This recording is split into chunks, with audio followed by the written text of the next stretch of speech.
Hello everyone, welcome to my channel. Welcome back if you're already subscribed. I'm just describing briefly the meltdown today, because I know in the last video I said that I would never film a meltdown, and that I also was jinxed myself by saying that they're few and far between. Toby had an absolutely epic meltdown today. Sometimes we know why, sometimes we don't. And basically what happens is he'll start to get like a bit stressy, a bit whingy. And bearing in mind, Toby doesn't talk much at all. He's just got like a handful of words, and it's mostly our names at the moment.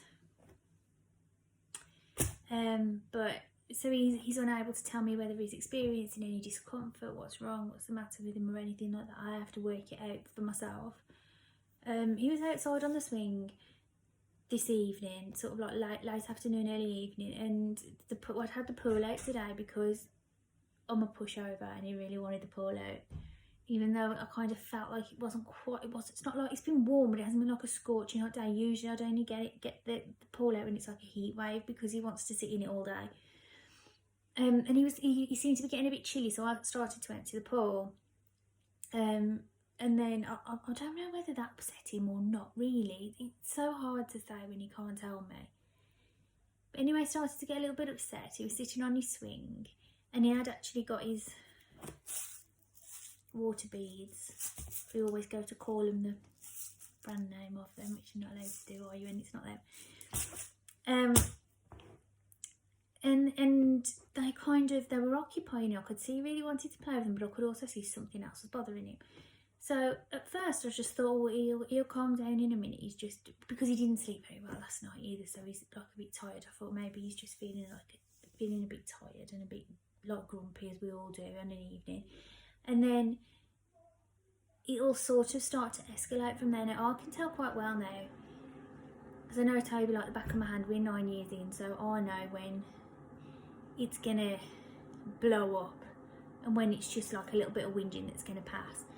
And I could see that it was starting to escalate, so I got some Calpol, because I thought, oh, I wonder if he's in any pain or discomfort.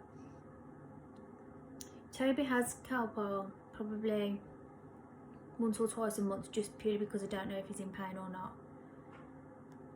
Usually if he's got any pain or discomfort he will tell me, but in a meltdown situation he wouldn't.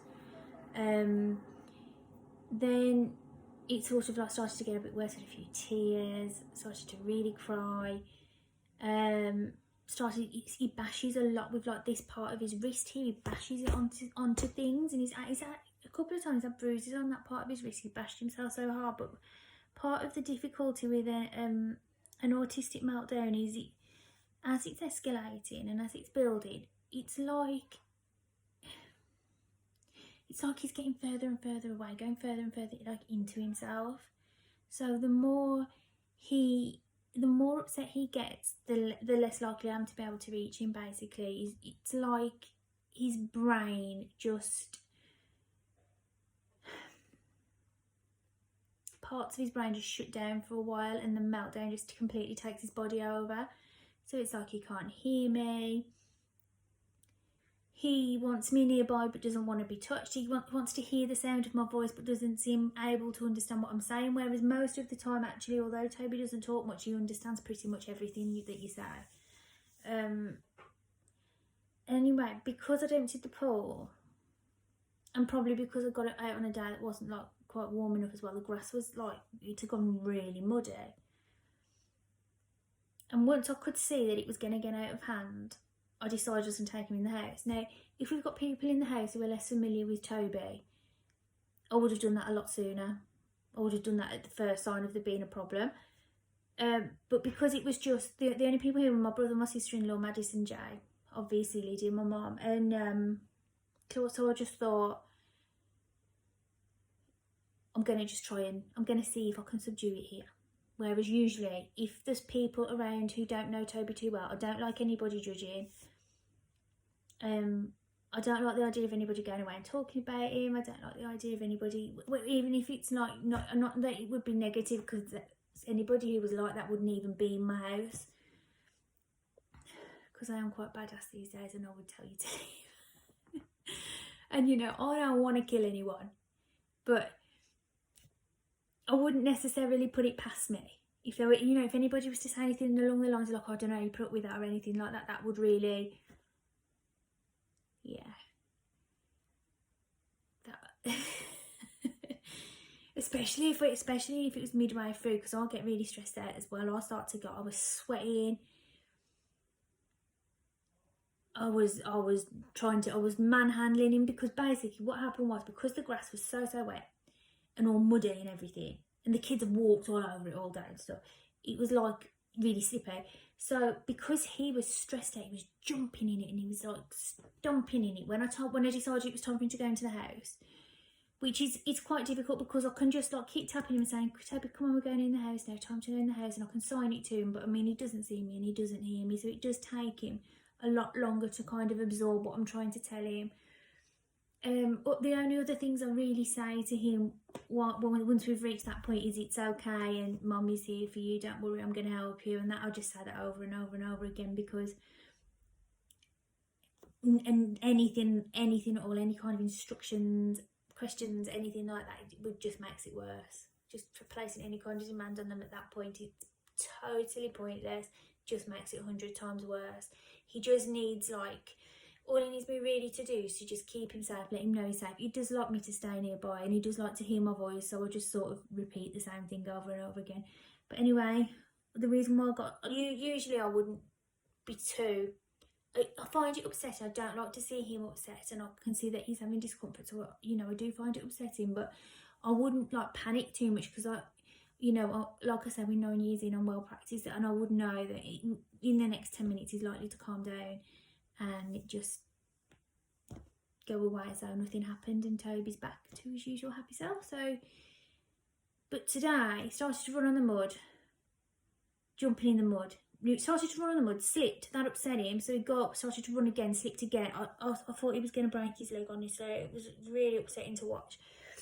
I started running after him, I'm slipping around in the mud, I'm trying to hold him up, but to be honest, like, I'm probably the clumsiest person you'll ever meet in my life. I fall over my own feet on a daily basis. Say thank you to like cash points and automatic doors. I'm just like, I'm a dropper. I'm the dropper of the family. So basically it ended up where it was almost like carry on Meltdown. Like, if it wasn't so upsetting, it would have actually been funny, because it was pretty much both of us rolling around in the mud, and in the end my brother had to come out and rescue me because I just wasn't strong enough to pick him up while in the slipping mud. And I think he ruined his trainers, so Trevor, if your trainers are ruined, sorry. That wasn't an offer to replace them. I'm just sorry. And yeah, I mean, it's not, that wouldn't have been an issue for him. My brother and my sister-in-law being here, all the kids being here, he's very, very used to seeing them in the house. So we definitely wasn't that. I think it's just one of those that's going to go down in history as like one I'll never really know what happened, but it was bad. I think the slipperiness of the grass and the falling over and stuff, I think that made it like 100 times worse, because then he ran back to his swing and got on his swing, so it was just like the grass was not going to dry anytime soon. I needed to get him into the house, and I started trying to carry him into the house, and that all just went horribly wrong, and it was just absolutely awful. But anyway, he has to go in the car, so I took him, calmed down on the drive, came home. He's absolutely fine. I mean, he's tired. It could be tiredness, but usually Toby wouldn't usually go off to that extreme, but like I say, who knows, it could have been, because he can't tell me, it could have really been anything. But yeah, I just thought to just sort of like explain what happens, you know, because I said that I wouldn't never film anything like that and put it on here. But I do think it's important. It's an important part of autism awareness, because that's the kind of, I think like if I was in a supermarket or something and Toby was having a meltdown and like really fighting me, and because Toby's an absolute unit, he's a big, strong boy. So although he doesn't hit me, I find it very difficult to like physically control him now. He's as strong as me, if not a bit stronger now, so it's more difficult. So I think if you saw that, if we were out and about, you might think he was just like a really naughty kid. Commenting, stopping and staring is totally unnecessary, and it's just so unhelpful. He can't help it. His brain has pretty much taken over, and it's no different to blaming an asthmatic for having an asthma attack. it's just a symptom of his condition that just has to pass. I mean, I know I saw something on Facebook not long back about meltdowns, and somebody started to film. Yeah, I like I said, I don't want to kill anyone, but they'd still be looking for that person's body if that was me and my kid. Oh my God. Sometimes I wonder what's wrong with people. I think it's okay to, I ask, if I see anybody in that situation, I ask if there's anything I can do to help. Usually there's not, to be honest, but it is nice to be asked, just in case there is. Just in case there might be something that you can do to help. Even if it's just like passing something out of their bag or something, it's maybe nice to hear somebody being a bit kind and actually asking you if you need anything. Anyway, I hope that's helpful. I hope it shared around a little bit. I would say it's more the non-autistic community, people watching who maybe don't know anybody, or if you do sort of like wonder why that kind of thing happens, that need to maybe watch this video. But I just think it's a really, really important part of autism awareness, because it's the most judged part, I think. Anyway, please do me a favour and give the video a thumbs up down below. Please do hit subscribe so as you see our future videos. Thanks so much for watching. See you soon. Bye.